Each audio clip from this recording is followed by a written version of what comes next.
أعوذ بالله من الشيطان الرجيم. بسم الله الرحمن الرحيم. الحمد لله رب العالمين بارئ الخلائق أجمعين باعث الأنبياء والمرسلين والصلاة والسلام على سيد المرسلين وخاتم النبيين رحمة للعالمين أبي القاسم المصطفى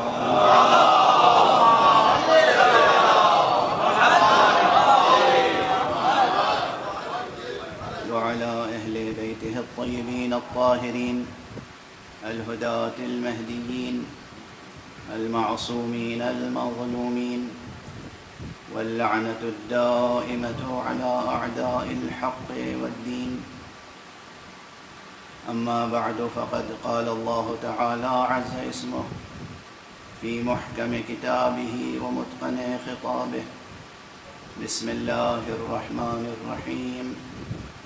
ولقد أرسلنا موسى بآياتنا أن أخرج قومك من الظلمات إلى النور وذكرهم بأيام الله إن في ذلك لآيات لكل صبار شكور. صدق الله العلي العظيم.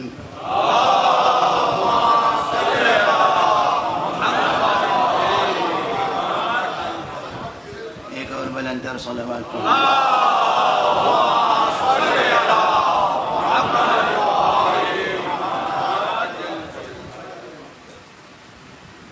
یقین ہے کہ آپ حضرات کے اذہان عالیہ میں یہ بات محفوظ ہوگی کہ آج کی مجلس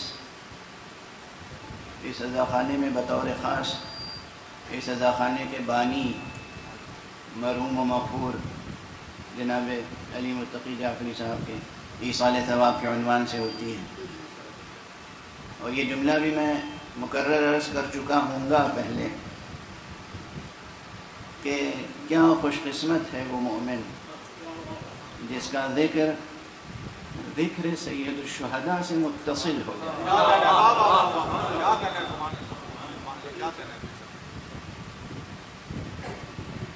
مومن کا کمال وجودی یہ ہے کہ اس کی نسبت آل محمد سے قائم ہو جائے۔ میں نے بہت سوچ سمجھ کے یہ ترکیبیں اور یہ لفظیں استعمال کی۔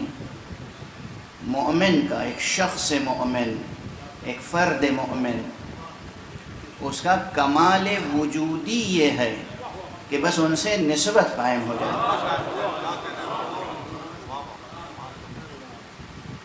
آج دامن وقت میں گنجائش زیادہ نہیں ہوتی، اور غالباً آج کچھ تاخیر سے شروع ہوئی ہے مجلس، تو میں تفصیل سے کچھ نہیں عرض کر پاؤں گا، لیکن قرآن مجید کی ایک ایسی آیت اس وقت ذہن میں آ گئی جس میں ایک اتھاہ سمندر ہے معانی کا۔ سورہ مبارکہ ابراہیم کی 5ویں آیت ہے، اور ارشاد الہی ہے کہ وَلَقَدْ أَرْسَلْنَا مُوسَى بِآيَاتِنَا أَنْ أَخْرِجْ قَوْمَكَ مِنَ الظُّلُمَاتِ إِلَى النُّورِ وَذَكِّرْهُمْ بِأَيَّامِ اللَّهِ إِنَّ فِي ذَلِكَ لَآيَاتٍ لِكُلِّ صَبَّارٍ شَكُورٍ۔ اس ایک آیت میں متعدد عناوین فکری موجود ہیں، اور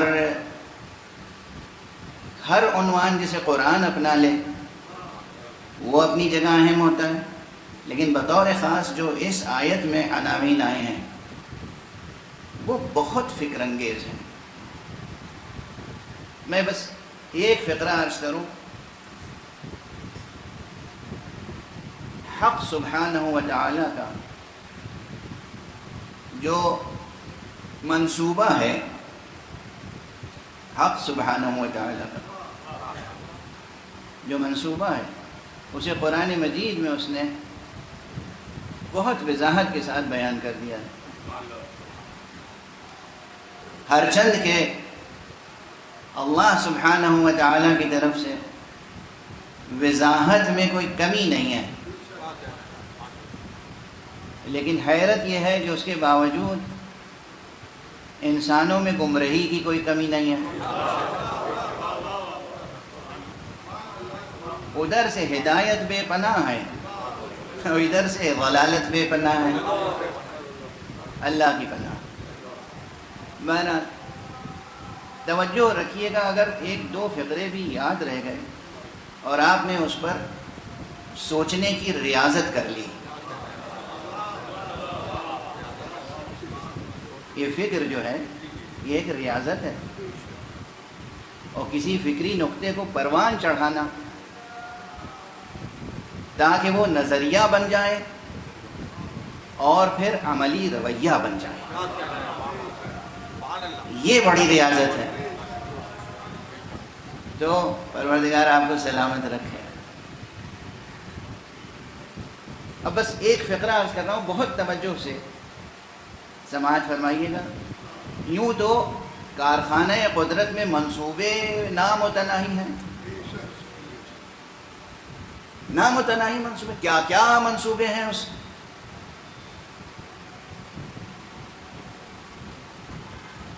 قادر مطلق کے. لیکن اگر تمام منصوبوں کو مختصر طور پر دو فقروں میں بیان کرنے کی کوشش کی جائے تو بس یہ ہے کہ پروردگار کا تکوینی ایک منصوبہ ہے اور ایک تشریعی، اور دونوں منصوبوں کی غرض اور غایت اور مقصد ایک ہے، اور وہ کیا ہے؟ عالم ہستی کو ظلمات سے نور کی طرف نکال کر لے جانا.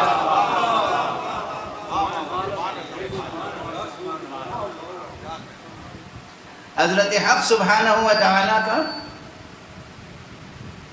تکوینی منصوبہ بھی یہی ہے کہ مخلوقات کو ظلمات سے نکال کر نور تک لے جائیں، اور تشریعی منصوبہ بھی یہی ہے کہ مخلوقات خود ظلمات سے نکل کے نور تک پہنچیں. اسی لیے میں نے کہیں یہ بات کہی ہے کہ عموماً بحثیں ہوتی ہیں اللہ کے نوری بندوں کے لیے کہ وہ نوری ہیں یا نہیں ہیں. میں کہتا ہوں کہ یہ سوال نہ کیجئے مجھ سے کہ وہ کیا ہیں، ان کی کنہ حقیقت آپ کی سمجھ میں آنے والی نہیں ہے. آپ اس پر ضرور غور کریں کہ آپ خاکی ہیں.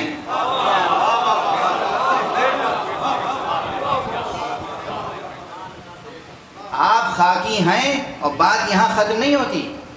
آپ خاکی ہیں اور پروردگار نے تکوینی سطح پر وہ استعداد، وہ صلاحیت، وہ جوہریت آپ میں ودیعت کی ہے، اور تشریعی سطح پر وہ پروگرام آپ کو دیا ہے، وہ شریعت آپ کو عطا کی ہے کہ اگر آپ اس کی مرضی کے پابند ہو جائیں تو خاکی ہونے کے باوجود انتہائی سفر زندگی میں آپ نوری ہو سکتے ہیں.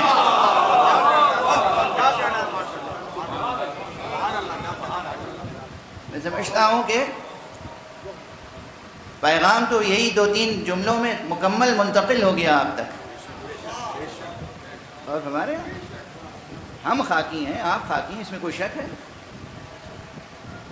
ہم خاکی ہیں، آپ خاکی ہیں، مگر اس نے بار بار قرآن مجید میں کہا ہے کہ وہ ہے جو تم کو ظلمات سے نور تک نکالنا چاہتا ہے. ایک آیت تو یہی میں نے ابھی آپ کے سامنے تلاوت کر دی. ہمارے جناب نجم الحسن جعفری صاحب پروردگار ان کا سایہ برقرار رکھے، صحت و عافیت سے رکھے. آج ان سے ایک سہو یہ ہوا ہے کہ میرے سامنے جو گھڑی ہوتی تھی وہ ہٹا دی ہے انہوں نے،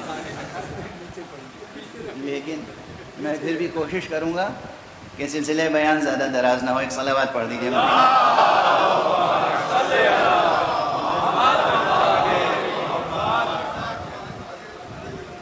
اب ایک آیت تو یہ میں نے سورہ ابراہیم کی آپ کے سامنے عرض کی، تلاوت کرنے کا شرف حاصل کیا. وَلَقَدْ أَرْسَلْنَا مُوسَىٰ، اور ہم نے موسیٰ کو بھیجا، بِآیاتنا، اپنی نشانیوں کے ساتھ، معجزات کے ساتھ. کس لیے بھیجا؟ ان اخرج قومک من الظلمات الى النور، کہ تم اپنی قوم کو ظلمتوں سے نور کی طرف نکال کے لاؤ. اور اس کے بعد یہ خود ایک عنوان ہے، یعنی اگر پورا عشرہ صرف اسی فقرے پر دیکھیے نا، اخراج الناس، اخراج الخلق من الظلمات الى النور، مخلوقات کا، لوگوں کا، انسانوں کا، مومنین کا ظلمتوں سے نور کی طرف نکال کر لے جانا. یہ ایک سطر کتنی تشریح چاہتی ہے، کتنے غور و فکر کی ضرورت ہے اس پر. ظلمات سے مراد کیا ہے؟ ظلمات جمع ہے، اور عجب یہ نقطہ ہے، قرآن مجید میں بار بار ظلمات جمع کے صیغے میں آیا ہے کلمہ، نور ہمیشہ واحد کے کلمے میں. ظلمتوں سے نکالنا اور نور تک پہنچانا، نور تک لے جانا. جناب موسیٰ کو یہ حکم دے رہا ہے پروردگار کہ ہم نے معجزے تمہیں دیے، نشانیاں دی، تورات دی، آیات دیے ہیں اپنے، تاکہ تم ان اخرج قومک، کہ تم اپنی قوم کو نکالو، من الظلمات الى النور. آپ حضرات کو انشاءاللہ آیت الکرسی تو آپ کے ورد میں شامل ہوگی. آیت الکرسی کے بعد جو دو آیتیں اور پڑھتے ہیں اس میں کیا ہے؟ اللہ ولی الذین آمنوا، کیا ہے اس کے بعد؟ اللہ ولی الذین آمنوا یخرجہم من الظلمات الی النور. اس نے خود اپنا کام بتا دیا. مومنین وہ ہیں کہ جن کی ولایت ذات حق سبحانہ و تعالی میں منحصر ہے، وہ ہے ولی، وہ ہے آقا، وہ ہے سرپرست. اب یہاں تو یعنی اللہ ولی الذین آمنوا میں مجھے نہیں معلوم کہ کسی میں اتنی جرأت ہو جو کہے کہ اللہ ایمان لانے والوں کا دوست ہے.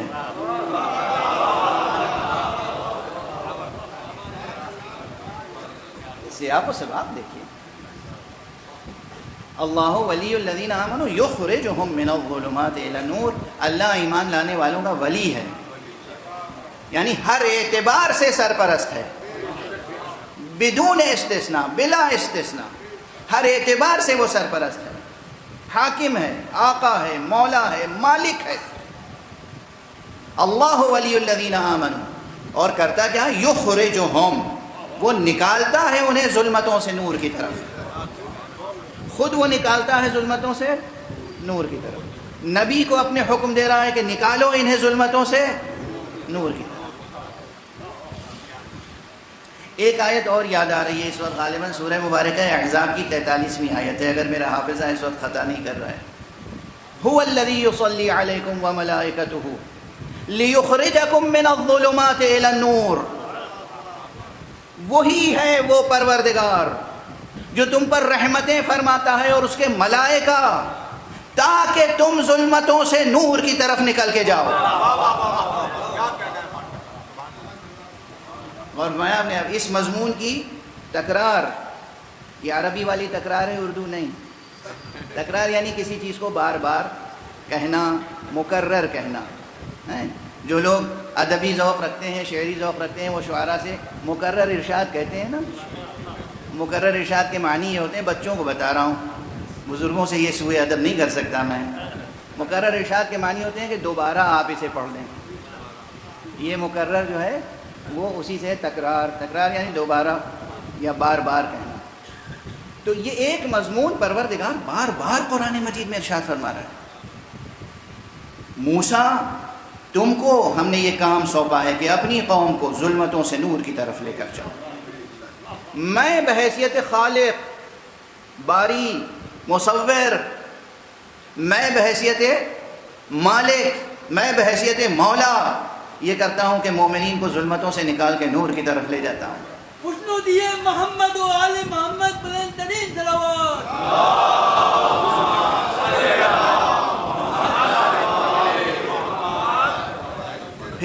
هو الذی یصلی علیکم. لیکن سورہ احزاب ہی میں وہ آیت بھی موجود ہے جس کے متعلق میں عرض کیا کرتا ہوں، اور اس وقت بھی دل چاہ رہا ہے کہ عرض کر دوں.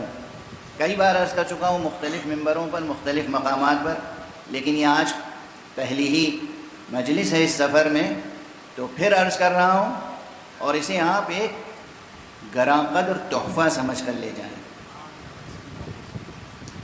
یہ جو آیہ صلوات ہے، ان اللہ وملائکتہ یصلون علی النبی یا ایھا الذین آمنوا صلوا علیہ وسلموا تسلیما.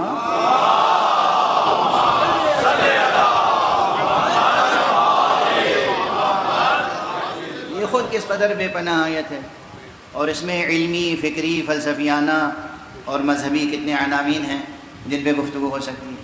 لیکن جو جملہ میں نے کہا تھا وہی دہرا رہا ہوں، کوئی تازہ بات چھیڑنے کا وقت ہی نہیں ہے اس وقت. کہ دیکھیے وہ مالک ہے، وہ مالک ہے، قادر مطلق ہے، آقا ہے، خالق ہے، رازق ہے، محیی ہے، ممیت ہے، حی ہے، قیوم ہے. وہ ہے، وہ اپنے بندوں کو جو کام کرنے کے لیے بھی حکم دے،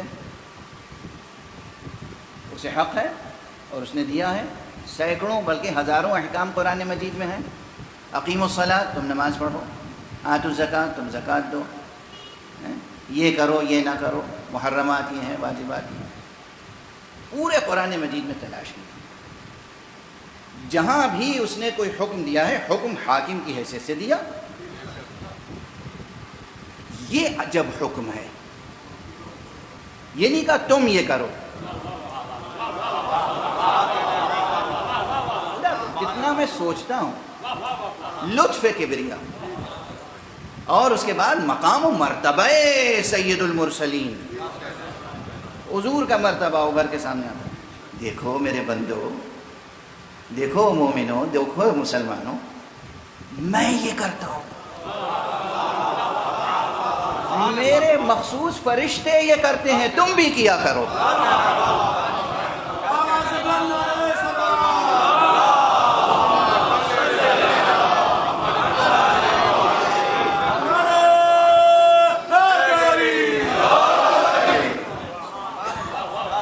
اور اسی لیے جب لوگ مجھ سے اکثر پوچھتے ہیں مولانا یہ مشکل ہے اور یہ مصیبت ہے اور یہ غم ہے اور یہ ہم ہے اور یہ درد ہے، یہ پریشانی ہے، تو میں ایک ہی بات کہتا ہوں کہ میں آپ کو وہ دعا بتا رہا ہوں جس سے برتر، جس سے افضل، جس سے کامل تر کوئی دعا ہو ہی نہیں سکتی. یعنی عقیدت میں نہیں کہہ رہا ہوں، ذوق، ذاتی ذوق کے تحت نہیں کہہ رہا ہوں. یہ حقیقت قرآن کی آیت ہے. آخر ان اللہ، بے شک، بالتحقیق خدا، وملائکتہ، اور اس کے مخصوص ملائکہ، اس نبی کی ثنا کرتے ہیں، اس نبی پہ صلوات بھیجتے ہیں، اس نبی پہ درود بھیجتے ہیں. اے ایمان لانے والے، تم بھی صلوات بھیجا کرو، تم بھی ثنا، تم بھی. اس سے بڑی کوئی دعا ہو نہیں سکتی، اس سے بڑی کوئی دعا ممکن نہیں ہے. ایک چھوٹا سا فقرہ یاد آ گیا. حضرت امام ثامن الحجج، امام رضا علیہ الصلوۃ والسلام،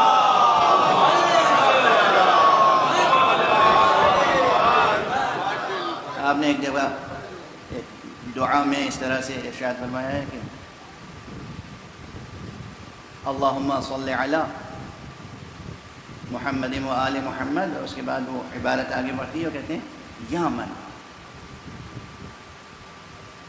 شرفت الصلاة بالصلاة علیک، اے وہ ہستی جس کے اوپر درود کے سبب سے یہ نماز باشرف ہوتی ہے.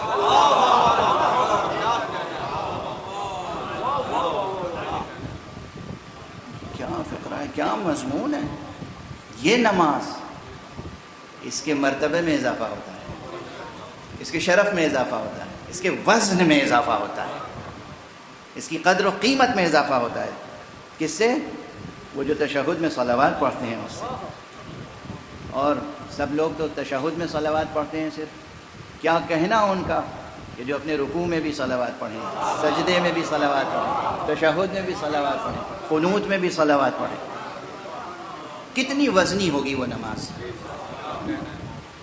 تو اگر جلدی نہ ہو, شرعی مجبوری نہ ہو, ذرا اطمینان سے نماز پڑھنے کا موقع ہو, تو صلوات ترک نہ کیجیے گا. نہ رکوع میں, نہ سجدے میں, نہ تشہد میں, نہ قنوت میں ایک صلوات پڑھ لیجیے گا.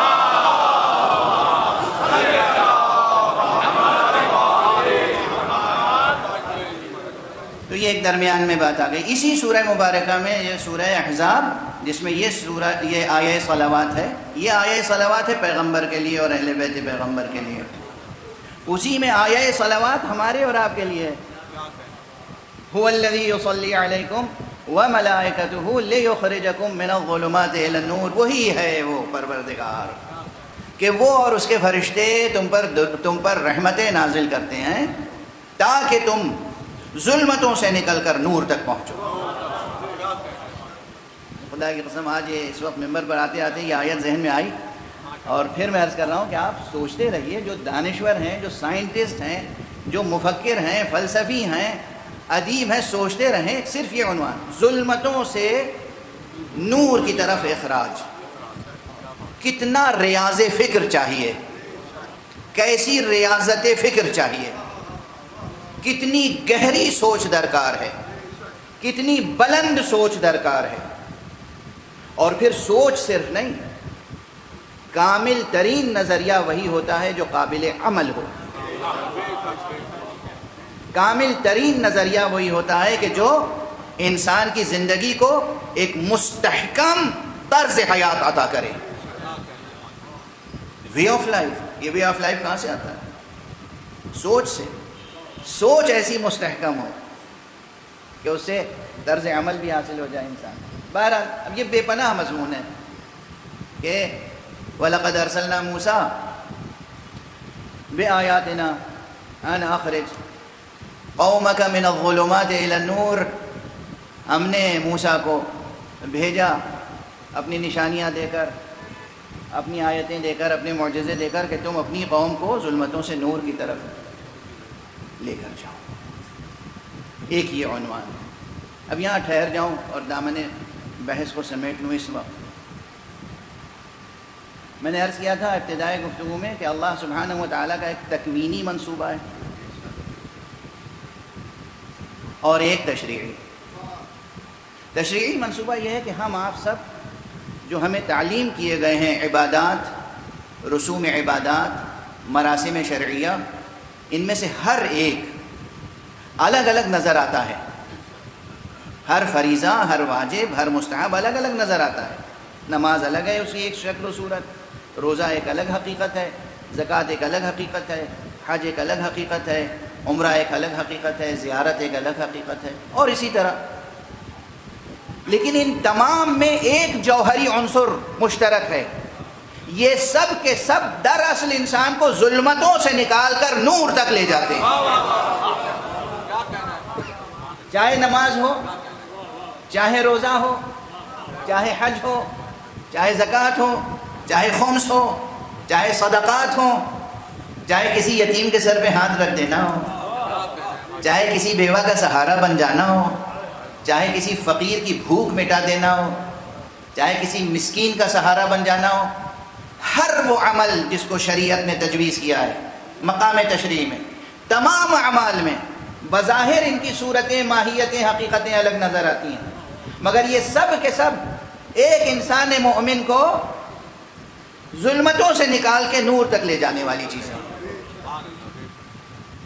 اور اب مقام تکوین میں, مقام تکوین کیا ہے؟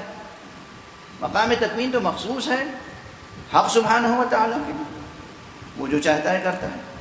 اس نے اس نظام زمان و مکان کو, اس نظام دہر کو, اس عالم ہستی کو بنایا ایسا ہے, اور اس میں وہ حرکت جوہریہ رکھی ہے, وہ جوہری حرکت رکھی ہے کہ یہ خود ظلمتوں سے نکل کے نور کی طرف جا رہا ہے پورا عالم ہستی. یہ لطف پروردگار ہے. اور طرح طرح سے اسے بیان کیا. کہیں کہا مثلا کہ یا ایھا الانسان انک کادح الی ربک کدحا فملاقیہ، اے انسان کشا کشا تو اپنے رب کی طرف لے جایا جا رہا ہے، یہاں تک کہ اس سے ملاقات ہو جائے، لقاء رب حاصل ہو جائے. لقاء رب کے بعد پھر کوئی منزل رہ جاتی ہے؟ کہیں اور مختلف اسالیب میں، لیکن چونکہ ایصال ثواب کے عنوان سے مجلس ہے، اور میں گزشتہ اپنی تقریروں میں ایک عنوان بار بار ذکر کرتا رہا ہوں، جمالیات موت. ہوگا ذہنوں میں.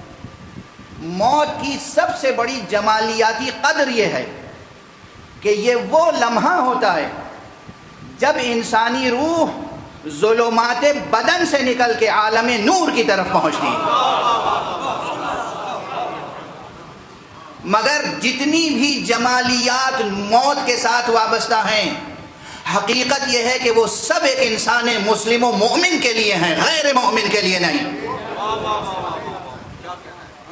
غیر مومن کے لیے نہیں ہے.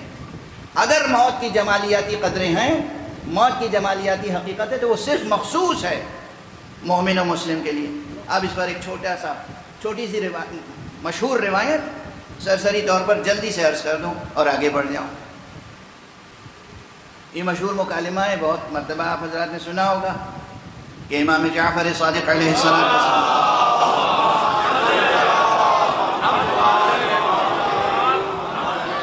سے ایک اپنے وقت کے اس وقت کے ملحد نے سوالات کیے اور کہا نہ خدا ہے نہ آخرت ہے، منکر. آپ جو یہ سب کر رہے ہیں محنت، یعنی اب میں کیا کہوں، یہ الفاظ ادا کرتے بھی اچھا نہیں لگتا، لیکن جیسے آج کل بھی یہ بار بار بات کہی جاتی ہے، فضول نمازیں پڑھ رہے ہیں، تلاوتیں کر رہے ہیں، حج کے لیے جا رہے ہیں، سعی کر رہے ہیں، طواف کر رہے ہیں، کیا ہے سب؟ ارے نہ خدا ہے نہ آخرت ہے، فضول اپنی زندگی گویا برباد کر رہے ہیں. نعوذ باللہ، نقل کفر کفر نہ باشا. ارے بھائی یہی زندگی ہے، یہی دنیا ہے، یہی حیات ہے. There is no God, just enjoy your life. ایک یہ نظریہ ہے. تو اس نے کہا کہ یہ آپ کیوں مشقتیں کر رہے ہیں؟ امام علیہ الصلوۃ والسلام نے کیا لمحہ تھا، کیا نفس معصوم میں کیا تاثیر ہوتی ہے، کتنے فکری سوالات ہوں گے اس کے پاس. جو لوگ فلسفی ہوتے ہیں یا جو لوگ متفلسف ہوتے ہیں، دونوں میں فرق ہے نا. ایک تو ہوتا ہے فلسفی اور ایک ہوتا ہے کہ اسے فلسفے سے کوئی یعنی فکر مستحکم نہیں ہے، منطق درست نہیں ہے، مگر پھر بھی فلسفیانہ باتیں کرنے کا شوق ہے، تو ہم انہیں کہتے ہیں متفلسف. جیسے ایک صوفی ہوتا ہے، واقعی صوفی صافی ہوتا ہے، پاک دل، پاک نہاد، پاکیزہ عمل، اور ایک ہوتا ہے متصوف، صوفی بننا اور فلسفی بننا. ایسے ہی شاعری میں ہے، کوئی ہوتا ہے شاعر، فطری شاعر ہوتا ہے، اور کوئی ہوتا ہے متشاعر، طبیعت موضوع نہیں ہے، بحر و وزن پر قابو نہیں ہے، قافیہ ردیف کا کوئی شعور نہیں ہے، مگر شعراء کی صف میں بیٹھنے کا شوق ہے، تو شعر پر شعر کہے جا رہے ہیں. تو وہ چاہے فکر و فن کا شعر نہ ہو، جنگل کا شعر ہو، مگر بہرحال تو بہت سے لوگ متفلسف ہیں، کیا کیا سوالات ادھر ادھر سے لے کے آتے ہیں. کتنے سوالات اس ملحد کے ذہن میں ہوں گے، فکری عملی. آپ نے بس ایک جملہ کہا اور اس طرح کہا، اسے کہتے ہیں تاثیر کلام معصوم. خوشنودی محمد و آل محمد، بلند ترین صلوات.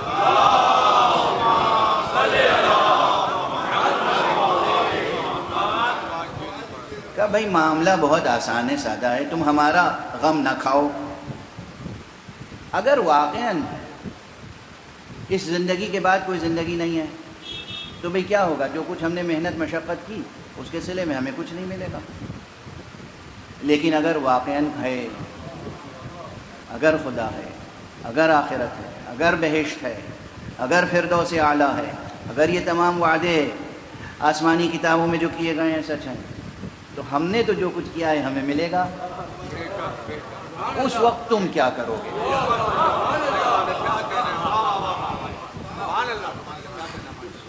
اب دیکھیے یہ اسی جملے کے وضاحت ہو گئی اچھی طرح سے کہ موت کی جمالیات، موت سے وابستہ جو بھی جمالیاتی قدریں ہیں وہ وقف ہیں، مخصوص ہیں انسان مومن کے لیے، غیر مومن کے لیے نہیں۔ مومن ہوگا تو اس کے لیے زندگی جمالیات بن جائے۔ میرا خیال ہے کہ آج وقت گزر گیا تیزی کے ساتھ، اور تشنگی تو مجھے بھی محسوس ہو رہی ہے، لیکن بہرحال اب ایک جملہ کہہ کے دامن بیان کو بالکل سمجھ، ہمارے آپ کے لیے تو جمالیات موت میں ایک سب سے بڑا جمالیاتی عنصر یہ ہے کہ پیغمبر اکرم صلی اللہ علیہ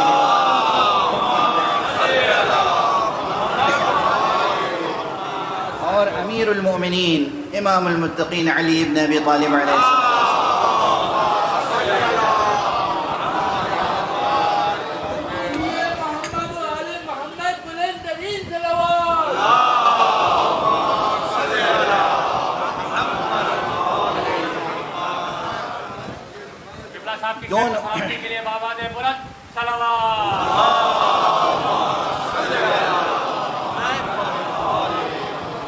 دونوں معصوموں نے یہ وعدہ کیا ہے، اور یہ کوئی ایک روایت نہیں ہے، صرف میں نے اس موضوع پر تلاش کرنے کی کوشش کی، جستجو کی، تو یہ مضمون تقریباً ہمارے ہاں تو متواتر کے درجے تک پہنچتا ہے، لا اقل یہ کہ وہ مستفیضہ مضمون، یہ روایت کہ معصوم نے وعدہ کیا ہے اس دنیا سے نہیں اٹھے گا کوئی مومن، موت کی آغوش میں راحت کی نیند سوئے گا نہیں جب تک کہ جلوہ علی دیکھ نہ لے۔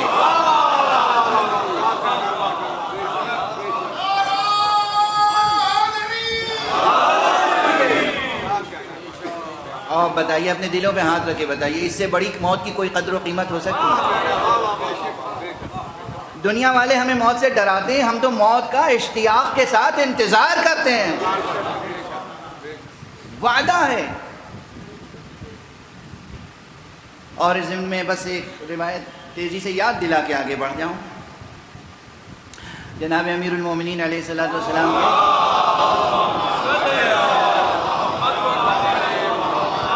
ایک بہت مخلص صحابی تھے، بہت مخلص، اور ان کا نام تھا حارث ہمدانی، بہت مخلص اور سن رسیدہ۔ ان کا عالم یہ ہو گیا تھا آخری عمر میں کہ بغیر سہارے کے چل نہیں پاتے تھے۔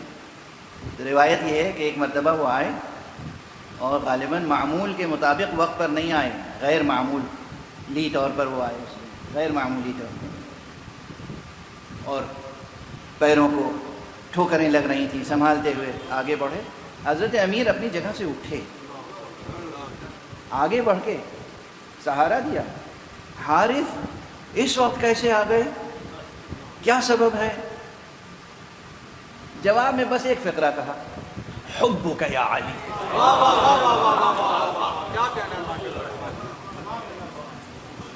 علی تمہاری محبت کھینچ کے لائے۔ امام نے انہوں کو بیٹھایا، اچھا تو پھر سنو، میری محبت ہے تمہیں تو بس میری محبت کا انعام سن لو۔ اے حارث، کوئی مومن اور منافق اس دنیا سے جائے گا نہیں مگر یہ کہ وہ موت کے وقت مجھے دیکھے گا۔ مومن مجھے اس شکل میں دیکھے گا جو اس کے لیے فرحت کی بات ہوگی، مسرت کی بات ہوگی، راحت کی بات ہوگی، تسلی کی بات ہوگی، تقویت کی بات ہوگی، اور منافق مجھے اس شکل میں دیکھے گا کہ اس کی موت ہی اس کے لیے عذاب بن جائے گی۔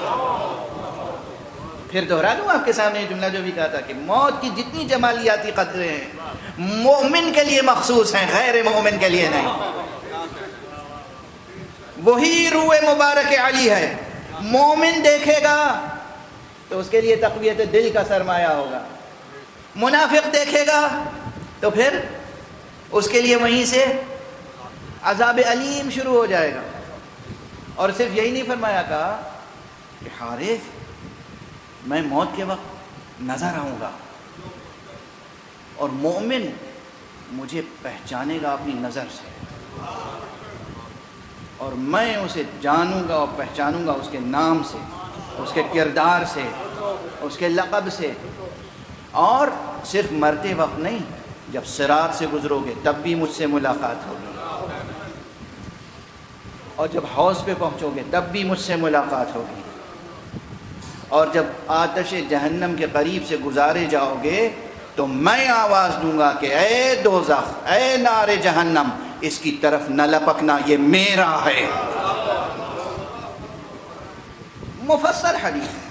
اب آپ فرمائیے کہ اس سے بڑھ کر کوئی جمالیات موت ہو سکتی ہے؟ میں فضائل پڑھ رہا ہوں اور آپ حضرات کی آنکھوں میں آنسو آ گئے، حالانکہ ابھی محرم کا چاند نمودار نہیں ہوا ہے. دوسرا فقرہ جو ہے اس آیت کا، بس اب اس کا ترجمہ کر لوں اور پھر چند جملے مسائل کے عرض کر لوں، اور کل انشاءاللہ پھر اسی آیت پر جو باقی کچھ نکاتیں عرض کروں گا. وَلَقَدْ أَرْسَلْنَا مُوسَىٰ بِآيَاتِنَا أَنْ أَخْرِجْ قَوْمَكَ مِنَ الظُّلُمَاتِ إِلَى النُّورِ. اور ہم نے موسیٰ کو بھیجا اپنی نشانیوں کے ساتھ کہ اے موسیٰ تم اپنی قوم کو ظلمتوں سے نور کی طرف نکالو، اور وَذَكِّرْهُمْ بِأَيَّامِ اللَّهِ، اور ان کے سامنے ذکر کرو، یاد دہانی کراؤ ایام خدا کی، ایام اللہ کی. یہ ایام اللہ کا عنوان خود ایک بے پناہ عنوان ہے. 10 دنوں تک ایام اللہ کے عنوان پہ گفتگو ہوتی رہے تب شاید کچھ بات بن سکے. ایام اللہ سے کیا مراد ہے؟ مفسرین کے درمیان بہت اختلاف ہے، لیکن بہرحال قرآن مجید کا یہ فقرہ، یہ ترکیب بہت واضح ہے کہ کچھ دن ہیں وہ جنہیں اللہ نے اپنی ذات کے ساتھ مخصوص کیا، ایام اللہ. مفسرین کے درمیان یہ ہے کہ ایام اللہ سے مراد وہ دن ہیں جن دنوں میں آسمان سے سرکش قوموں پر عذاب نازل ہوئے. یہ ایک تفسیر ہے. ایک تفسیر یہ ہے کہ ایام اللہ سے مراد وہ ایام ہیں، وہ مخصوص دن ہیں جو گزشتہ انبیاء کی تاریخوں میں اور ان کی قوموں پر اللہ کی طرف سے خاص نعمتیں نازل ہوئیں. کچھ کہتے ہیں کہ ایام اللہ سے مراد وہ ایام ہیں کہ جن میں اللہ کی راہ میں مومن قوموں نے جہاد کیا. مختلف تفسیریں. میں ان تمام تفسیروں کو اگر جمع کروں اور مفہوم کو واضح کرنے کے بعد مصداق کی تعیین کروں تو تمام اوصاف ہمیں محرم کے 10 دنوں میں نظر آتے ہیں کہ یہ محرم کے 10 دن بھی ایام اللہ میں شامل ہیں. کیوں ایام اللہ میں؟ اس لیے شامل ہیں کہ اہل بیت کے تعلق سے امت کو جو مبتلا کیا گیا اور اس امتحان میں ناکام ہو کر امت جو عذاب الہی کی مستحق بنی ہے. دیکھیے کچھ تو ابھی مسلسل واقعہ کربلا کے بعد سے قیامت تک یہ امت سرسبز ہونے والی ہے نہیں. بہت معذرت کے ساتھ، بہت معذرت کے ساتھ، جب تک حق محمد و آل محمد کو قبول نہ کرے گی ملت، اس وقت تک سرفرازی اس کے صحیفہ عمل میں نہیں آ سکتی. خدا کی قدر سیکھو، محمد کی قدر سیکھو صلی اللہ علیہ وآلہ، آل محمد کی قدر سیکھو. ایک طرف ملت امت مبتلا ہوئی، دوسری طرف نعمتیں نازل ہوئیں جن پر نازل ہونی تھی، تیسری طرف جہاد کیا اور وہ حق ادا کیا جہاد کا کہ ویسا جہاد نہ ان جہاد کرنے والوں سے پہلے کسی نے حق ادا کیا تھا نہ ان کے بعد. لکھیے تاریخ اسلام، لیکن اگر ایمانداری کے ساتھ، انصاف کے ساتھ،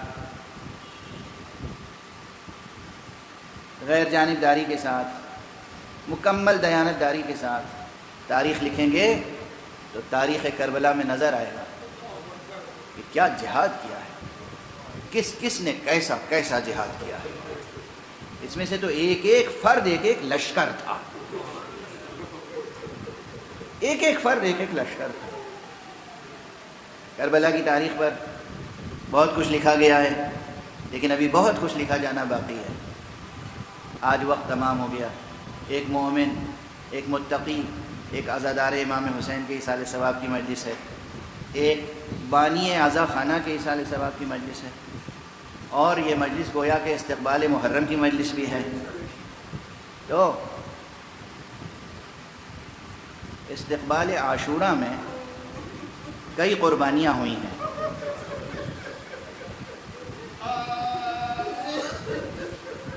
اور ہر قربانی اپنی جگہ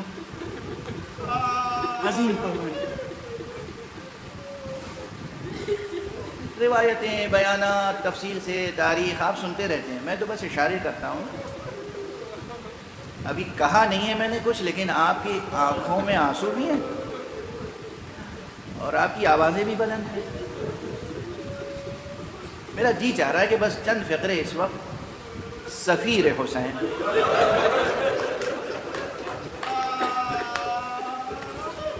حضرت مسلم ابن عقیل، یہ مصائب کے عرض کر رہے ہیں. مسلم حضرت امام بخاری نے اپنی تاریخ کبیر میں جناب مسلم نے عقیل کا ذکر کیا ہے. حضرت امام بخاری تاریخ کبیر، اس میں ایک وصف یہ لکھا ہے کہ مسلم ان لوگوں میں سے تھے جن کا چہرہ، جن کے شمائل شبیہ پیغمبر تھے. ان چند افراد میں جن میں مشابہت تھی پیغمبر سے، ان میں ایک مسلم بھی تھے. اب میں کس منہ سے یہ بیان کروں کہ قبل اس کے کہ کربلا میں شبیہ پیغمبر کو پامال کیا جائے،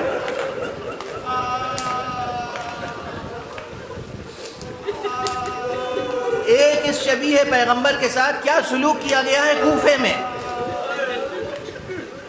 تفصیلات سب آپ کی سنی ہوئی.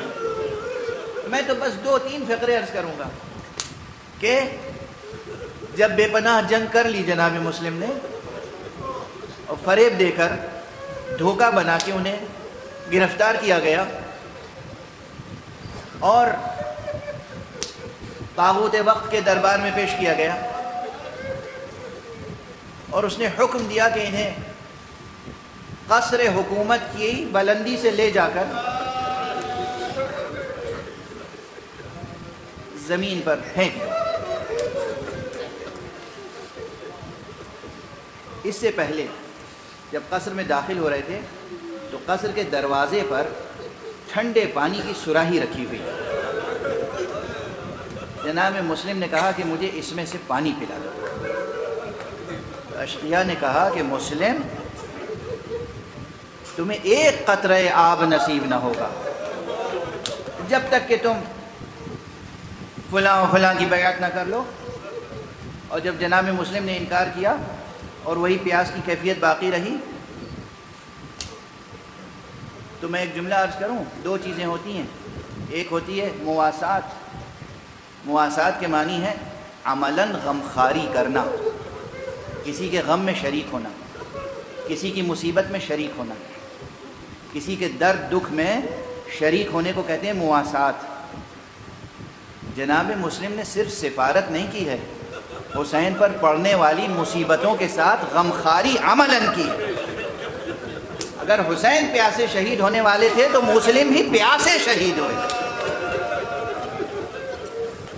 اور بس 2 جملے کہہ کے التماس سے دعا کروں کہ جب دارالامارات کی بلندی پہ لے جایا گیا تو مسلم کے ہاتھوں کو باندھ دیا گیا،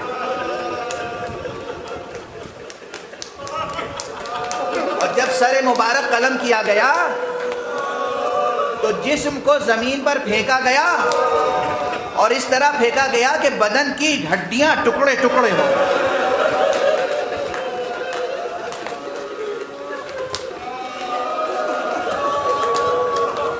اور یہ پہلا قربان ہونے والا شہید امام حسین کی راہ میں، امام حسین کے اس معجزہ کربلا کے مقدمے میں یہ وہ تھا کہ سر مبارک کو الگ پھینکا گیا، بدن مبارک کو الگ پھینکا گیا، سر کو الگ ایک نیزے پر معلق کیا گیا، بدن کو الگ سولی پہ چڑھایا گیا.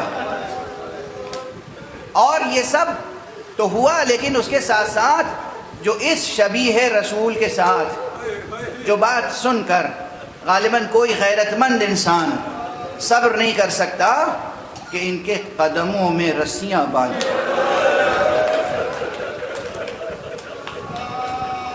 کوفے کی گلیوں میں پھرایا گیا، تشہیر کی گئی اور بچوں کو للکارا گیا کہ وہ اس کی زیادہ سے زیادہ بے ادبی کریں. وہاں آقا حسین کے لاشے کو گھوڑوں سے پامال کیا گیا، اور یہاں حضرت مسلم کے لاشے کے ساتھ ہر وہ مصیبت، ہر وہ درد جو سرکار سید الشہداء پر وارد ہوا ہے، جناب مسلم نے اس میں مواسات سے کام لیا، ہر درد میں شریک، ہر دکھ میں شریک. پروردگار ہماری اس مختصر مجلس عزا کو قبول فرما. پروردگار ملت اسلامیہ کے جوانوں میں یہ جذبہ بیدار فرما دے کہ ہمیں بھی سرکار سید الشہداء امام ابو عبداللہ الحسین کے ساتھ مواسات کا کردار بجانا. پروردگار مرحوم و مغفور سید علی متقی کی روح کو بلندیاں عطا فرما، جناب سید نجم الحسن جعفری صاحب کو صحت عطا فرما، طول عمر عطا فرما. جتنے حضرات یہاں تشریف فرمایا، جہاں جہاں تک آواز پہنچ رہی ہے، پروردگار جتنے ماتمیان شہ مظلوم ہیں، جتنے عزاداران امام حسین ہیں، جتنے سوگواران اہل بیت ہیں، ان کی توفیقات میں اضافہ فرما. پروردگار ان کی عبادت اعضا قبول فرما، ان کی جملہ دیگر عبادات کو قبول فرما. پروردگار اپنے ولی آخر کو اذن ظہور عطا فرما اور ان کے ہاتھوں سے اپنی رحمت و رافت و عدالت کا پرچم